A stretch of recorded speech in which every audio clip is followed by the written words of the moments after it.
भक्तिमय भजन सुनने के लिए सब्सक्राइब करें हमारा YouTube चैनल भक्ति भजन सागर। नई वीडियोस देखने के लिए बेल आइकन पर क्लिक करें। श्रोताओं, आइए श्रवण करते हैं वैभव लक्ष्मी व्रत कथा के नियमों का। लक्ष्मी प्राप्ति के लिए साधना की आवश्यकता है, तप और त्याग की आवश्यकता है। लक्ष्मी को प्रसन्न करने के लिए सबसे पहले व्रत रखें। इस व्रत को रखने के लिए हमारे धार्मिक गुरुओं ने कुछ नियम बना रखे हैं, जो इस प्रकार हैं। इस व्रत को यदि नारी करे तो इसका फल अधिक मिलता है। यदि किसी कारणवश नारी ये व्रत नहीं कर सकती तो फिर पुरुष इस व्रत को कर सकते हैं।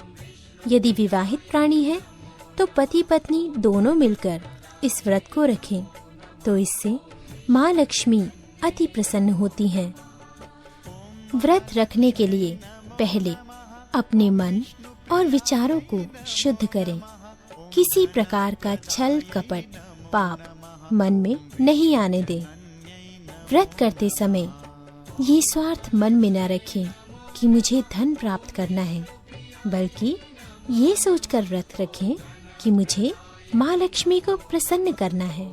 माँ लक्ष्मी के अनेक रूप हैं, परंतु भक्तों की सुविधा के लिए श्री यंत्र को ही यदि आप प्रणाम करते हैं तो समझ लीजिए माँ लक्ष्मी के हर स्वरूप को आपने प्रणाम कर दिया है। माँ लक्ष्मी का व्रत शुक्रवार के दिन रखना चाहिए। यदि किसी कारणवश किसी शुक्रवार आप ये व्रत नहीं कर सके तो इसके स्थान पर अगले शुक्रवार को ये व्रत करके माँ लक्ष्मी से क्षमा मांगे। व्रत पूजन के समय सोने की कोई चीज पूजा के लिए रखें। यदि घर में सोना न हो तो इसके स्थान पर चांदी भी रखी जा सकती है। रजस्वला नारियां शुक्रवार छोड़ सकती हैं। माँ लक्ष्मी के लिए 21, 31, 51, 101 व्रत अपनी श्रद्धा के अनुसार रख सकते हैं। व्रत संपूर्ण हो जाने पर 7 कन्याओं को अच्छे से अच्छा भोजन लक्ष्मी पूजन करने के पश्चात खिलाएं। हर व्रत संपूर्ण होने पर माँ वैभव लक्ष्मी व्रत कथा की 11, 21, 31, 51, 101 अथवा इससे अधिक पुस्तकें अपने मित्र संबंधियों व सत्संगों में अवश्य बांटे। श्रोताओं, अब श्रवण करते हैं माँ वैभव लक्ष्मी व्रत कथा का। एक बड़ा शहर था। इस शहर में न जाने कितने ही लोग रहते थे। देश के कोने कोने से रोजगार की तलाश में आए लोग जब इस शहर में आते थे तो उनके पास कुछ भी तो नहीं होता था। उनकी एकमात्र इच्छा यही होती थी कि उनको किसी भी तरह से 2 समय की रोटी मिल जाए। मेहनत मजदूरी करके अपने बच्चों का पेट पाल ले, बस प्रभु के गुण गाएं। वैसे तो देखा जाए तो मानव की इच्छाओं की कोई सीमा नहीं होती। शुरू में वो यही सोचता है कि उसे 2 समय की रोटी मिल जाए। प्रभु की यही सबसे बड़ी कृपा होगी। इसी के लिए वे मंदिरों में जाते हैं, तीर्थ यात्रा करते हैं, कथा सुनते हैं, और जब उन्हें 2 समय की रोटी मिलने लगती है तो उनके मन में कुछ और विचार उठने लगते हैं, जैसे उनकी आय बढ़े, उनके पास धन हो, रहने के लिए बढ़िया मकान हो, पहनने के लिए अच्छे कपड़े हो, सवारी के लिए कार हो या स्कूटर ही हो। बस रोटी मिलने के पश्चात उनकी लालसा बढ़ती जाती है। किसी ने ठीक ही कहा है, भूख की एक सीमा है जिसे खाना खाते ही पूरा कर लिया जाता है, परंतु लालसा की तो कोई सीमा नहीं। मानव जीवन की भी एक सीमा है। लाखों करोड़ों के सपने, सुख शांति और मौज मस्ती की आशाओं की लालसा करने वाला इंसान ये भूल जाता है कि ये द्वार उसे मृत्यु की ओर ले जा रहा है। मानव जीवन इतना बड़ा कहाँ है जिस पर हम भविष्य का इतना बड़ा बोझ लाद देते हैं। हम काम, क्रोध, लोभ, मोह अहंकार में अंधे होकर उस प्रभु, उस महाशक्ति को भूल जाते हैं जिसने इस संसार को जन्म दिया है। जो जीवन देता है वही मृत्यु भी देता है। कलयुग में तो ऐसा ही होता है। पाप की परछाइयाँ लंबी और गहरी होना शुरू हो जाती हैं।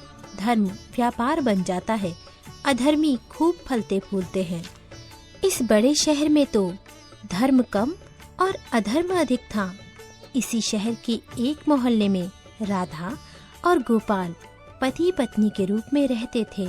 उनका छोटा सा घर था, यानी घर के नाम पर एक कमरा था।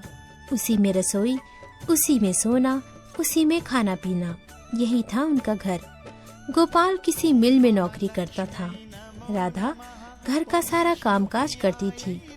उसने अपने छोटे से घर को भी इतना साफ सुथरा और सजा रखा था कि मोहल्ले की औरतें भी अक्सर कहती थी, घर की सफाई रखना तो हमारी बहन राधा से सीखे। ये बात तो राधा भी जानती थी कि इस शहर में अच्छे लोग कम और बुरे अधिक हैं। उसी के आस पड़ोस में कुछ औरतें ऐसी थी जो दिन भर एक दूसरे की चुगलियां करती रहती थी। दूसरों के घरों में ताक झांक कर उनकी बुराइयां ढूंढना तो उनका सबसे पहला काम था। अपने घर की भले ही उन्हें कोई खबर न हो, मगर पूरे मोहल्ले की खबर तो उनके पास यूं रहती थी जैसे कि मोहल्ले की डायरी लिखने का काम प्रभु ने उन्हें सौंप रखा हो। राधा को उनकी ये सब बातें पसंद नहीं थी। पहले तो उसे घर के काम काज से ही समय नहीं मिलता था। दूसरा, पति की सेवा करना उसका धर्म था। पति की लंबी आयु और उन्नति के लिए वो ईश्वर की उपासना करती थी। हर मंगलवार को महावीर जी का व्रत अपने पति की चिरायु के लिए रखती। मोहल्ले की चुगलखोर औरतों को राधा की अच्छी आदतें कैसे पसंद आ सकती थी। वे तो यह कहने लगी थी कि राधा में बड़ी अकड़ है, जो किसी से बात करना पसंद नहीं करती। शायद इसलिए ना कि वो बहुत सुंदर है। उसे अपनी सुंदरता पर बड़ा गर्व है। उसे ये नहीं पता कि जिस मोहल्ले में रहती है वहाँ सबसे मित्रता करनी चाहिए, उनके साथ मिलकर बैठना चाहिए।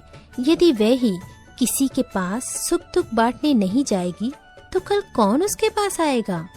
इन सब की बड़ी बहन राम भजनी थी, जो पूरे मोहल्ले को अपनी उंगलियों पर नचाती थी। बहन राम भजनी ने अपनी ही एक कीर्तन मंडली बना रखी थी, जो घर घर में जाकर कीर्तन करती थी। राधा को ऐसी औरतें बिल्कुल पसंद नहीं थी जो कीर्तन के समय भी एक दूसरे की चुगलियां करती हों। यही कारण था कि राधा ने कई बार उनको टोकते हुए कह दिया, देखो बहन राम भजनी, वैसे तो आपका नाम है राम भजनी, मगर मैं आपसे हाथ जोड़कर प्रार्थना करती हूँ कि पूजा एवं कीर्तन करते समय किसी की चुगली मत किया करो।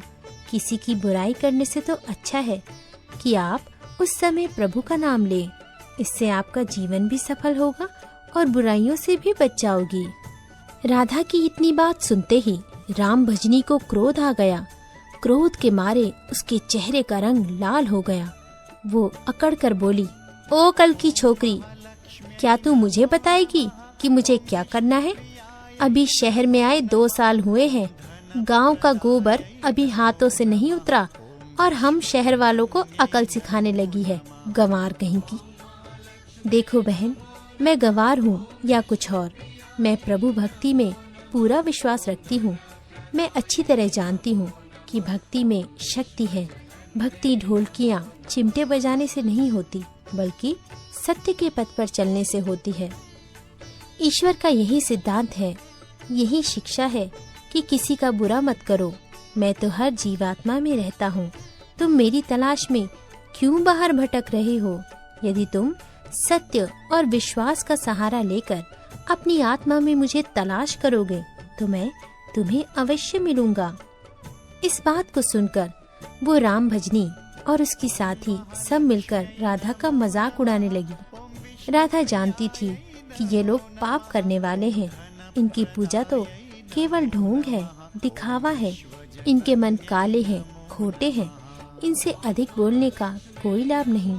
इनकी कीर्तन मंडली खूब धन कमा लेती है। ईश्वर के नाम पर व्यापार दुर्गा के नाम पर लूट। उसने अपने घर में पूजा पाठ करना शुरू कर दिया। इन लोगों से दूर रहने लगी। उधर गोपाल बुरी संगत में पड़कर शराब पीने लगा, जुआ खेलने लगा। गांव से आया सीधा साधा गोपाल शहर के साथियों में ऐसा फंसा कि उसे ये बुरी आदतें लग गई। शुरू शुरू में उसने अपने आप को बचाने का बहुत प्रयास किया, लेकिन जब चारों ओर ही आग लगी हो तो वह कब तक बच सकता था। एक मजदूर का वेतन होता ही कितना है। सारा मास मेहनत करने पर जो कुछ उसे मिलता उससे घर की 2 समय की रोटी ही चल सकती थी। मकान का किराया, दुनियादारी, कपड़े लत्ते, ये सब कुछ उस वेतन से ही तो चलता था।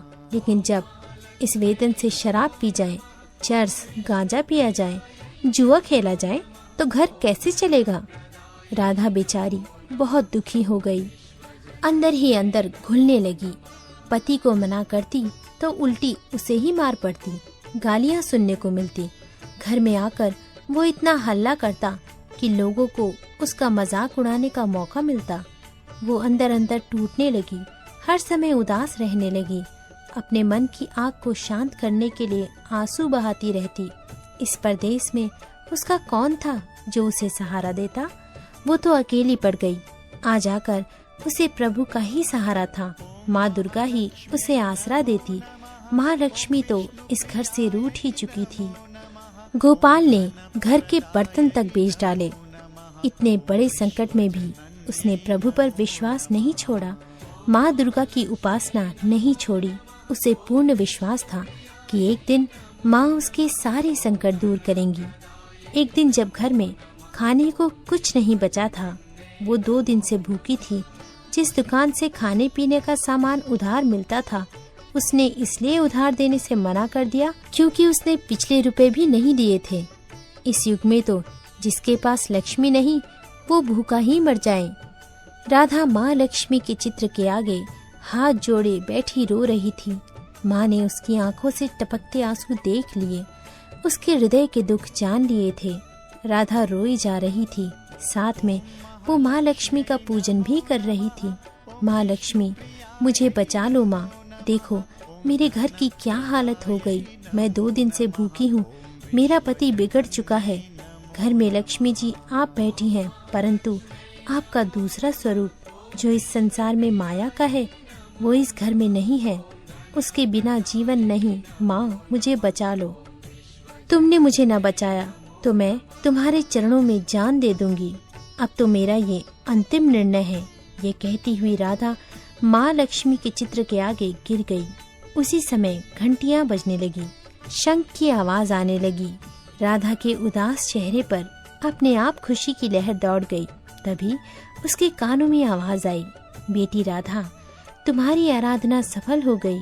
तुमने इतने बड़े संकट में भी मुझ पर विश्वास नहीं छोड़ा, अपनी श्रद्धा में कमी नहीं आने दी, इसलिए मैं तुम पर अति प्रसन्न हूँ। राधा, एक तो तू पतिव्रता धर्म में पूरी उतरी है, अपने पति की सेवा में कोई कमी नहीं रखी। दूसरा, तूने मुझ पर विश्वास नहीं छोड़ा। ये सब तेरी अग्नि परीक्षा ही थी जिसमें तू पूरी उतरी है। हे जगत माता, मैंने आपसे आज तक कुछ नहीं मांगा, परंतु आज मैं मजबूर हो गई हूँ माँ। आज पहली बार आपसे इस घर की खुशियाँ मांग रही हूँ। माँ, मुझे धनवान बनने की कोई लालसा नहीं। मुझे तो जीने के लिए धन की आवश्यकता है, जिससे हम खाना खा सकें। मेरे बिगड़े हुए पति को सुधार दो माँ। जाओ बेटी, अपने को संभालो। मैं तुम्हारी मनोकामना पूरी करने का द्वार खोल रही हूँ। उठो, अपने घर के द्वार खोलो। राधा के अंदर न जाने कहां से अनजानी शक्ति आ गई थी। वो माँ लक्ष्मी के चरणों से उठकर अपने घर के द्वार की ओर गई तो सामने ही एक तिलकधारी ब्राह्मण को खड़े पाया। बेटी राधा, जय माँ लक्ष्मी जी की बोलो। जय माँ लक्ष्मी, राधा ने पूरी शक्ति से कहा। देखो बेटी, मैं माँ लक्ष्मी जी के मंदिर का पुजारी हूँ। माँ के आशीर्वाद से ये 2 बोरी आटा और साथ में दालें और ये घी, ये सब खाने की सामग्री आपके घर पहुँचाने के आदेश हुए हैं। आप धन्य हैं महाराज, आप धन्य हैं। माँ लक्ष्मी के पुजारी होने के नाते मैं आपके चरण छूती हूँ। महाराज, और आपसे ये प्रार्थना करती हूँ कि मुझे इस संकट से निकालने का उपाय भी बताओ। देखो बेटी, इस माया रूप संसार में सुख प्राप्त करने के लिए अपने मन को शुद्ध और आत्मा को पवित्र रखना पड़ता है। माया माँ लक्ष्मी जी को तिजोरियों में बंद रखने वाले पापी होते हैं। यदि तुम अपने मन की शांति और घर गृहस्थी चलाने के लिए लक्ष्मी जी को प्राप्त करना चाहती हो तो वैभव लक्ष्मी माँ का व्रत करो। इस व्रत के करने से आपकी हर मनोकामना पूरी होगी, तुम्हारे सारे संकट दूर हो जाएंगे। लेकिन पुजारी जी, मुझे इस व्रत की विधि बतलाइए। मैं तो माँ की उपासना बचपन से कर रही हूँ, किंतु व्रत की विधि मुझे नहीं पता। देखो बेटी, लक्ष्मी जी का व्रत बहुत सरल है। इसे वैभव लक्ष्मी व्रत कहा जाता है। जो प्राणी सच्चे मन से इस व्रत को कर लेता है, उसकी सारी मनोकामनाएं पूर्ण होती हैं। उसे हर प्रकार के सुख संपत्ति प्राप्त होती है। इस व्रत को विधि पूर्वक करने से ही इसका फल मिलता है। जो लोग इस व्रत को विधि पूर्वक नहीं करते, उन्हें कोई फल तो नहीं मिलता, बल्कि वे अपने मन की शांति खो बैठते हैं। कई पाखंडी और धोखेबाज ये कहते हैं कि सोने के गहने की हल्दी कुमकुम से पूजा करो, बस व्रत हो गया। परंतु ऐसा नहीं है। कोई भी व्रत जब तक अपनी विधि के अनुसार नहीं किया जाता, उसका फल शून्य ही मिलेगा। ये सब कुछ अपने आप पर निर्भर करता है। वैसे घर में यदि सोना हो तो व्रत रखकर उसकी उपासना जरूर करें। माँ लक्ष्मी जी का व्रत शुक्रवार को रखना चाहिए। सुबह उठकर नहा धोकर साफ सुथरे कपड़े पहने और दिन भर माँ का पूजन करें। हर समय मुख से यही शब्द निकले, जय लक्ष्मी माँ। शाम के समय पूर्व दिशा की ओर मुँह करके आसन पर बैठें और माँ लक्ष्मी जी की मूर्ति या चित्र किसी ऊंचे स्थान पर रख उसके आगे चावलों की ढेरी लगाएं। एक खुली प्लेट में सोने के जेवर रखें। यदि सोने के जेवर ना हो तो चांदी से भी काम चलेगा। माँ लक्ष्मी के चरणों में गुलाब के सुर्ख फूल अर्पण करके धूप के साथ साथ देसी घी की ज्योति जलाएं। वैसे तो माँ लक्ष्मी के अनेक रूप हैं, परंतु इन सब की नींव श्री यंत्र है। जो माँ के भक्त श्री यंत्र के दर्शन कर लेते हैं, समझ लो उन्होंने माँ के हर रूप के दर्शन कर लिए। इसलिए माँ के पूजन के समय श्री यंत्र को रखना ना भूलें। सबसे पहले प्लेट में रखे जेवर को हल्दी का टीका लगाएं, फिर 5 बार बोलें, जय माँ वैभव लक्ष्मी, हमारी झोली भर दो माँ। इसके पश्चात घी, आटे और चीनी को भूनकर बनाया गया प्रसाद, जिसमें केले के टुकड़े काटे गए हों, माँ लक्ष्मी की आरती करके उस प्रसाद को लोगों में बांट दें। बांटते समय भी आपकी जबान पर माता लक्ष्मी की जय जयकार जरूर होनी चाहिए। ये व्रत निरंतर 21 या 51 दिन रखे जा सकते हैं। सूर्यास्त होने के पश्चात माँ की उपासना करके जब प्रसाद बांट लें तो आप भी भोजन ग्रहण कर सकते हैं। माँ के आगे पड़े चावलों को सब पक्षियों को डाल दें। व्रत रखने वाले हर भक्त के लिए ये जरूरी है कि वो श्री वैभव लक्ष्मी व्रत कथा का पाठ करें और लोगों को भी कथा सुनाएं। इससे और अधिक पुण्य मिलता है। ये सारे व्रत जब विधि पूर्वक पूरे हो जाएं, तो इसके फल स्वरूप प्राणी की हर इच्छा पूरी हो जाती है। माँ लक्ष्मी स्वयं उनका कल्याण करती हैं। उनके घर में सुख ही सुख मिलते हैं। धन तो आता ही है, परंतु जिसके घर में संतान न हो उसके लिए ये व्रत वरदान से कम नहीं। जब व्रत संपूर्ण हो रहे हों, अर्थात 21वां या 51वां व्रत जब रखें, तो उस दिन 7 छोटी बच्चियों को घर पर बुलाकर उन्हें उनका मनपसंद भोजन खिलाएं। फिर कन्या को चांदी का अथवा गिलट का एक सिक्का दक्षिणा में दें। उसी दिन माँ लक्ष्मी की श्री वैभव लक्ष्मी व्रत कथा की 101 या 51 प्रतियां माँ भक्तों को अपने हाथों से बांटें। यदि इतनी प्रतियों की शक्ति न हो तो 11 तो अवश्य बांटनी चाहिए। माँ की प्रतिमा के आगे बैठ दोनों हाथ जोड़कर उनसे प्रार्थना करते हुए कहें, हे माँ लक्ष्मी, आपकी और प्रभु की कृपा से मैंने व्रत विधि पूर्वक पूरे कर लिए हैं। इसलिए हे माँ, आप हमारी इच्छा पूरी करो, हमारी मनोकामना पूरी कर दो माँ।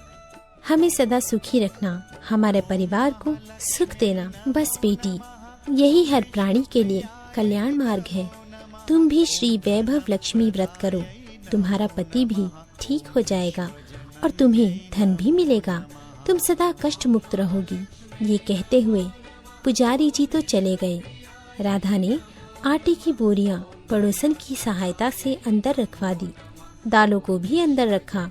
माँ लक्ष्मी की उपासना तो कर ही रही थी, परंतु विधि अनुसार नहीं कर पाती थी। आज माँ लक्ष्मी ने उसकी हालत देखकर जो उसकी सहायता की है, उसे वह कैसे भूल सकेगी। सहसा उसे ध्यान आया, कल ही शुक्रवार है, मैं कल से ही माँ लक्ष्मी जी के 21 व्रत आरंभ करूंगी। दूसरे ही दिन राधा ने शुक्रवार की व्रत कथा आरंभ कर दी और साथ ही माँ का व्रत रखा। सारा दिन माँ की आरती करती रही। फिर उसने रात्रि के समय श्री वैभव लक्ष्मी व्रत कथा का पाठ करके घर आए पति के चरण छूकर उसे प्रसाद खिलाया। पति कहने लगा, मेरी राधा, तुम तो सचमुच देवी ही लग रही हो। मैं ही पापी था जो आज तक देवता न बनकर राक्षस बना रहा, लेकिन आज मेरी आंखें खुल गई हैं। अब मुझे अपनी भूल का एहसास हो रहा है। मैं आज माँ लक्ष्मी के चरणों में बैठकर ये प्रतिज्ञा करता हूँ कि मैं कभी भी शराब नहीं पीऊंगा, न कभी जुआ खेलूंगा और न ही गलत लोगों की संगत में बैठूंगा। मैं तुम्हें कभी दुख नहीं दूंगा। मेरे देवता, मेरे प्राणनाथ, माँ लक्ष्मी की कृपा से आज आप सुधर गए तो मुझे सारे संसार के खजाने मिल गए। आज मैं कितनी प्रसन्न हूँ। माँ ने मेरा उजड़ा घर बसा दिया, मेरा सुहाग मुझे मिल गया। अब मैं 21 व्रत पूर्ण करके श्री वैभव लक्ष्मी व्रत कथा की 51 प्रतियां लक्ष्मी भक्तों को बांटूंगी, ताकि उनका भी मेरी ही बात ही कल्याण हो। गोपाल कहने लगा, देखो राधा, जिस माँ लक्ष्मी ने मुझे पाप के संसार से निकाल दिया है, मैं भी उनके 21 व्रत रखूंगा, सदा घर में उनकी पूजा करूंगा। राधा ने अपने पति के चरणों में अपना सर रखा और कहा, मेरे देवता, आज मैं बहुत प्रसन्न हूँ। माँ लक्ष्मी की कृपा से मुझे आज नवजीवन मिला है।